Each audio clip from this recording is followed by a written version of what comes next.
네, 오늘 오전이었습니다. 수협이 구 노량진 수산시장 현대화를 넣고 이전을 거부하고 있는 구 수산시장 상인들에 대해서 오늘 네 번째 강제 집행에 나섰습니다만 결국 무산되고 말았습니다. 네, 보다 자세한 소식을 오늘 전문가와 함께 짚어보도록 하겠습니다. 손정혜 변호사 나오셨습니다. 어서 오십시오. 안녕하세요. 안녕하세요. 자, 저희가 그 사건 개요를 좀 앞서서 오늘 오전 7시부터 수협이 이 상인들이 점유하고 있는 구시장 공간에 대한 명도 강제 집행을 했다는데 이 명도 강제 집행이 어떤 의미인 겁니까? 그러니까 건물을 비워주고 퇴거를 해야 되는데 강제적으로 그 집행을 하는 인도 절차를 이야기한다라고 보시면 되는데요. 보통은 예를 들면 임대차 소송에서 임차인이 나가야 될 때가 있는 나가지 않았을 때 건물 인도 퇴거 소송을 하게 됩니다. 강제력을 동원해서 법원의 집행력으로 이제 건물을 인도받는 절차라고 보시면 될 것 같은데요. 이미 대법원에서 건물을 비워주고 나가라라는 판결이 난 상황입니다. 그 판결에 대해서 집행을 하기 위해서 퇴거 인도 소송의 판결을 기초로 해서 나가라는 강제 집행 절차를 착수했다라고 보시면 되고요. 지금 3차례까지 강제 집행이 무산이 됐다가 이번에 네 번째 강제 집행을 다시 시도했지만 이번에도 실패했습니다. 네, 일단 시청자의 이해를 위해서 일단 뭐 제가 그 용어를 여쭤봤고 이번 사건의 개요를 좀 정리를 해주실까요? 그 노량진 수산시장에 대한 현대화 사업이 2004년도부터 착수가 됩니다. 여러 가지 노후화된 건물이라든가 도소매, 유통체계를 개선시킨다는 명목하에 정부에서 이 사업을 추진을 했고요.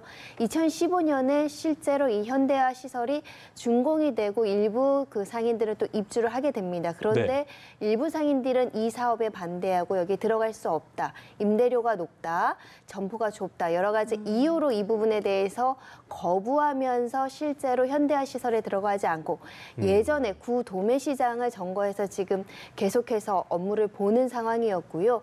그러다 보니까 수협 측에서는 나가달라고 여러 차례 요청을 하다가 소송을 제기했고 소송의 판결에 승소를 했습니다. 손해배상 청구와 건물 인도는 불법이다. 권한 없이 점유하는 것이다. 라고 해서 퇴거 소송이 인정이 됐지만 법원에서. 지금 대치하고 있는 상황으로 보시면 될 것 같고요. 오늘 현장에 경찰 병력만 500명이 지금 배치가 됐었고요. 양쪽에서 수백 명 인원들이 참가를 했었는데 끝내 대치 끝에 결국은 이 명도 소송에 따른 집행은 이루어지지 않은 상황이고 여전히 지금 분쟁 속에 남아있는 상황입니다. 그렇겠네요. 지금 간략하게 좀 언급을 해주셨습니다만 저희가 상인들의 입장과 수협 측의 입장을 좀 나눠서 좀 짚어봐야 될 것 같은데요. 먼저 상인들은 그러니까 결국에는 이제 생존권을 보장해달라 이런 거를 지금 요구하고 있는 거죠? 네, 그렇습니다. 생존권을 보장해줘야 되고 이 현대화 사업 이전에 이제 상인들로부터 동의받는 절차는 있었습니다. 동의받는 절차 과정에서 과반수 이상이 이제 동의를 했는데요. 전원 동의가 이루어지긴 어려운 상황이었고. 그러다 보니까 일부 상인들 중에 이 부분을 반대하는 의사표시를 가지고 있는 분들이 있었고요. 실제로 현대화 시설은 임대료가 높고 이 상인들이 여러 가지 영업을 하기 좀 어렵다. 영업권이 보장이 되지 않는다. 그리고 현대화 사업 자체에 어떤 문제나 비리가 있다라는 주장을 하시는 분들도 있습니다. 그리고 옮겨지는 현대화 시장은 좀 예전보다는 공간이 협소하다.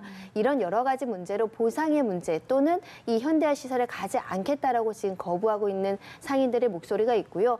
당장 여기서 나가라고 한다라면 우리가 어떤 생존권이나 여러 가지 영역권이 보장되지 않는다. 이런 주장입니다. 상인 수협 측 같은 경우는 상인들과 이미 합의를 좀 통해서 현대화 사업에 대해서 결정한 사항이 있는데 이를 상인들이 이에 대한 말을 바꾸고 있다라고 주장하고 있는데 이제 이 말을 맞췄다는 얘기인가? 예를 들어서 결정한 사항이 있고 상인들도 동의를 했다는 거는 이미 들어가 계신 분들이 한 건가요? 어떤 얘기인 거예요? 일단은 지금 대법원에서 이제 소송의 당사자가 되셨던 분들은 한 350몇 명이고요. 한 500, 600명에 이르는 상인들은 지금 현대화 시설에 들어가서 적법하게 영업을 하고 있습니다. 이미요? 그렇습니다. 수협의 입장은 적법한 절차에 따라서 관련 법령에 따라서 우리가 현대화 시설을 완성을 해서 이주 조치를 한 것이고 그 과정에서 필요한 설명이라든가 동의 절차를 다 구했고 실제로 2009년도에 양해각서라든가 각종의 동의서에 상인들이 서명 날인하고 동의하는 절차를 거쳤다. 이 점포가 조금 좁아지는 문제도 상인들이 모두 동의했던 것이고 본인들이 결정한 문제이기 때문에 사후에 이렇게 의사를 번복하거나 부인을 하거나 권한 없이 이렇게 퇴거하지 않고 점거하는 것은 불법이다. 이게 수협의 입장입니다. 그렇군요. 결국 이렇게 양측의 입장은 팽팽한 상황에서 결국 오늘 이제 네 번째 강제 집행에 나섰고 무산이 된 상황 아니겠습니까? 그러면 앞으로는 어떻게 또 진행이 될까요? 뭐 결론적으로는 사실은 공권력이 투입이 돼서 강제 퇴거라는 조치가 이뤄질 수밖에 없는 상황입니다. 그 예. 과정에서 몸싸움이나 피해자가 생기지 않기를 저희는 바라는 마음에 있고요.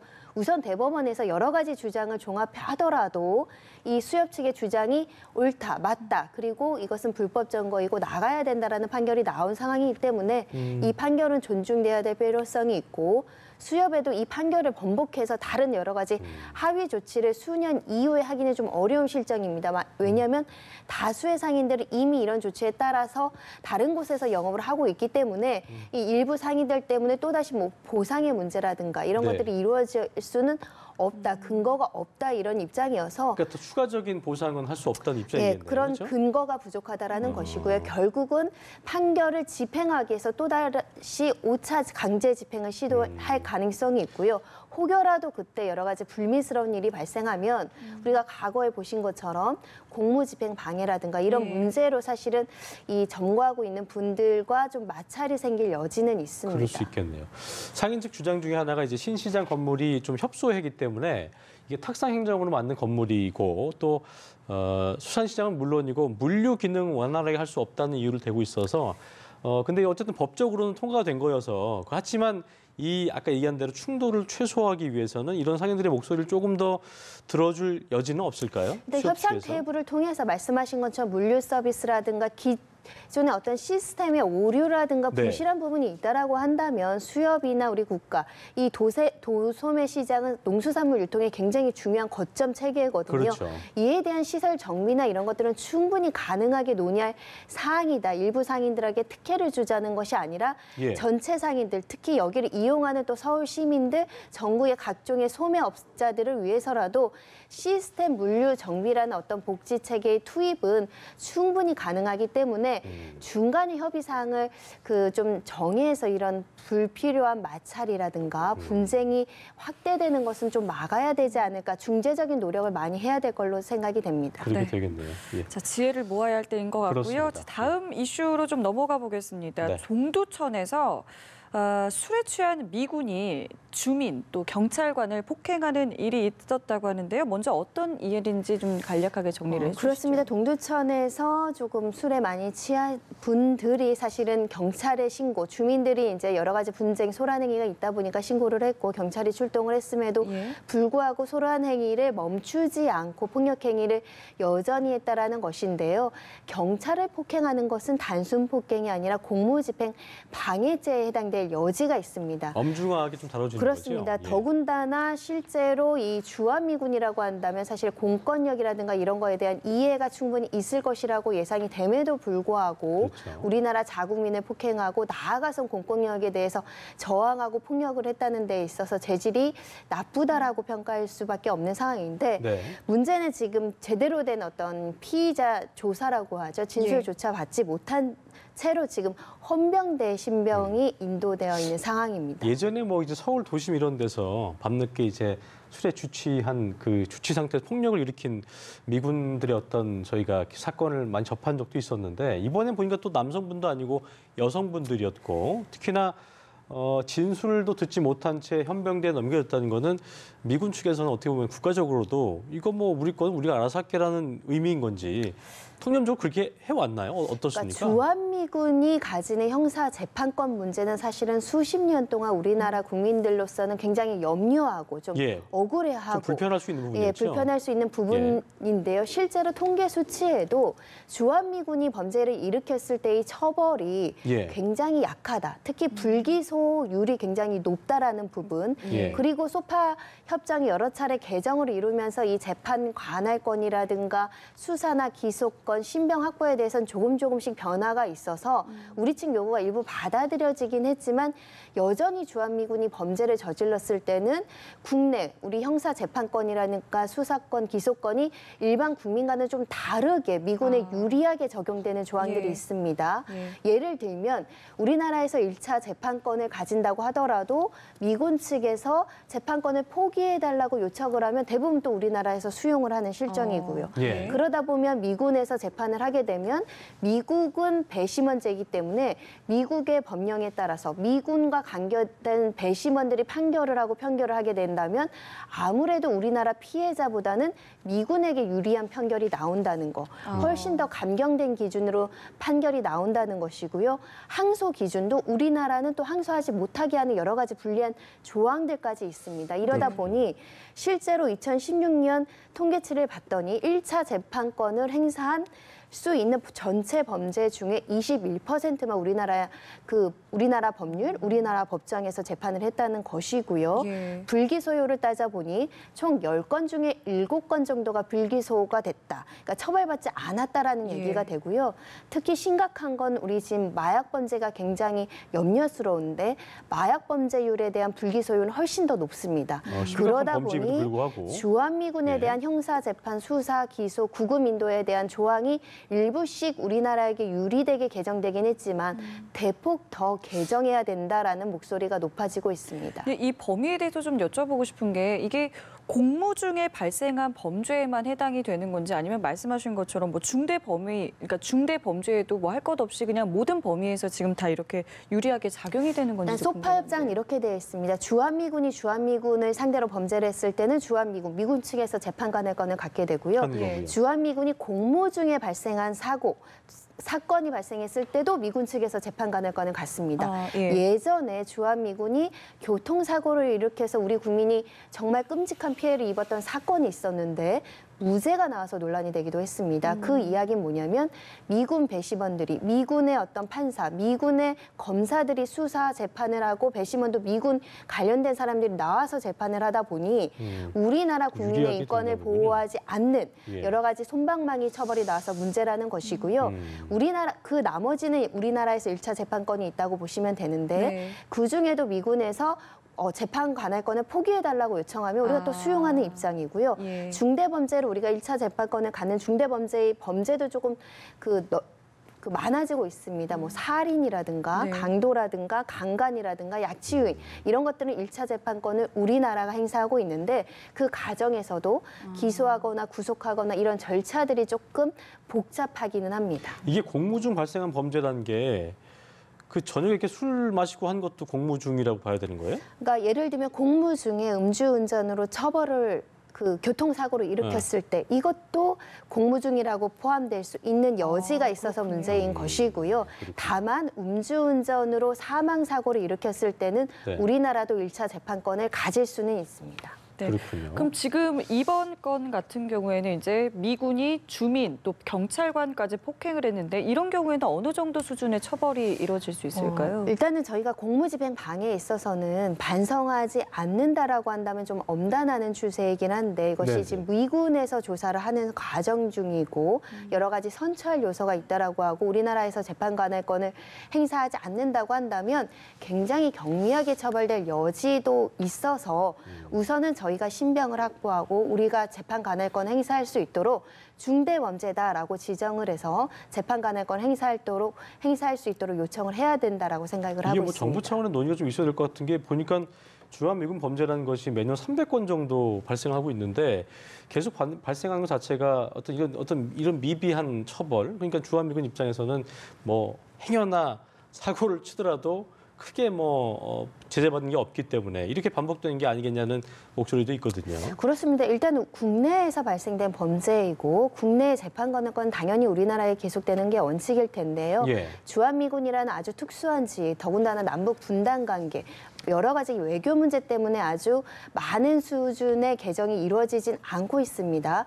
적어도 피해자가 우리 국민인 사건에 대해서는 원칙적으로 우리가 재판관할권을 모두 행사하는 것으로 대폭 개정될 필요성이 있는 것이고 것이고요. 그게 우리 피해자들이 어떤 민사손해배상이란 이런 걸 할 때 굉장히 많은 영향을 미칩니다. 형사처벌 수위나 범죄가 적용되지 않느냐에 따라서 민사적인 위자료 청구에도 영향을 많이 미치는 부분이기 때문에 네. 우리 국민이 피해자인 사건에 대해서는 조금 더 이 그 소파 협정을 개정할 필요성이 있다라고 생각이 듭니다. 네. 예. 자, 다음 이슈 넘어가 보겠습니다. 예. 저희가 흔히 이 사칭 사기에 대해서는 여러 번 들어봤습니다만 어제 대통령과의 관계를 사칭한 사기가 있다라는 이야기가 나왔고요. 또 그렇습니다. 비롯해서 청와대 고위공직자의 친분을 앞세운 사기도 있었다고 하는데요. 일단 어떤 사례들이 있었는지 좀 짚어볼까요? 일단 6건 정도 청와대 대변인께서 직접 설명을 했습니다. 예. 문재인 대통령을 사칭해서 문자 메시지를 먼저 보낸 후에 예. 찾아가서 나중에 돈을 편취한 사건도 문제가 됐었고요. 또 그 청와대 고위 인사랑 친분이 있다. 15년간 알고 있다라고 속인 다음에 사면을 시켜주겠다. 이런 명목으로 수천만 원을 또 편취한 사건도 있었고 예. 또 어떤 고위 공직자를 사칭을 해서 이 사람 관련해서 사업상 투자 명목으로 여러 가지 사업에 특혜를 주겠다라는 명목으로 돈을 편취한 사건도 있었는데 모두 다 근거 없는, 관련성이 없는, 인적 관계가 없는 단순 그야말로 부정부패형 사기라고 보시면 될 것 같고요. 예. 청와대에서도 혹여라도 문재인 대통령 지금 비서실장 이름도 나오고 있고요. 예. 정무수석 이름도 나오고 있습니다. 총무비서관 이름도 나오고 있는데 이런 사람을 사칭해서 돈을 빌려달라고 하거나 투자를 해달라고 한다거나 도와달라고 한다면 모두 사기라고 의심하고 신고하라 이렇게 지금 이야기하고 있습니다. 예, 그럼에도 불구하고 지금 보니까 저희가 자막으로 나갔습니다만 화면으로 나갔습니다만 4억 원 가량이 편취됐다는 건 엄청난 금액인 거기도 하고 사실 그 대부분 청와대 관계자의 이름을 빌려서 돈을 갈취해낸 사기 사건인데 끝없이 피해자가 나온다는 거는 원인으로 봤을 때 일반인에게 어떤 고위공직자의 그런 어떤 이름은 상당히 위협적인 그런 것 때문에 그런 걸까 어떻게 일단 보고 계세요? 권력형 비리라고 보이는데요. 일단 권력을 가진 사람한테 잘 보여서 권력을 가진 사람의 힘을 과시해서 내가 이익을 취득하려는 일확천금의 욕심을 부릴 수도 있고 특 권력자한테 잘못 보였을 때는 불이익을 받을 수 있다라는 어떤 사람의 심리를 이용하거든요. 이런 범죄가 기승하는 나라는 사실 투명하지 않은 나라입니다. 과거보다는 많이 좋아졌다고는 하지만 투명하지 않고 어떤 권력형, 어떤 검은 돈의 흐름, 이런 그렇죠. 뇌물이나 어떤 청탁이 받아들여져서 자신이 어떤 이익을 받을 수 있다라는 기대를 가지는 것 자체가 잘못됐다라고 보시면 될 것 같고요. 요즘에는 대통령도 친인척 비리에 대해서 굉장히 엄단하겠다라고 이야기하고 있기 예. 때문에 권력자하고 친하다는 이유만으로 사면이 이루어지거나 이러진 않습니다. 그런 것들을 염두에 두셔야 되고요. 예. 과거에도 검은 비자금을 세탁해서 어떤 금괴가 있다, 수표가 있다라고 해서 사기의 피해를 입은 분들이 있는데 이 권력자를 사칭해서 권력자들의 비자금을 사칭해서 하는 사기도 유의하셔야 되겠지만 친분 관계를 위해서 사업상 도움을 주겠다, 사면을 시켜주겠다, 투자를 시켜주겠다 이런 것들도 의심하시고 우리한테 가단 이익을 준다라고 한다면 먼저 사기라고 먼저 판단하셔야 될 것 같습니다. 예. 이렇게 좀 의심스럽게 접근을 하면은 어떤 대응과 대처가 좀 좋을까요? 사실 문제는 확인해 봐야 되는데 누가 권력자한테 직접 확인할 수 그렇죠. 있겠냐면 못하죠. 확인하려고 하더라도 이게 확인이 되겠느냐라는 문제가 발생할 수 예. 있는데요.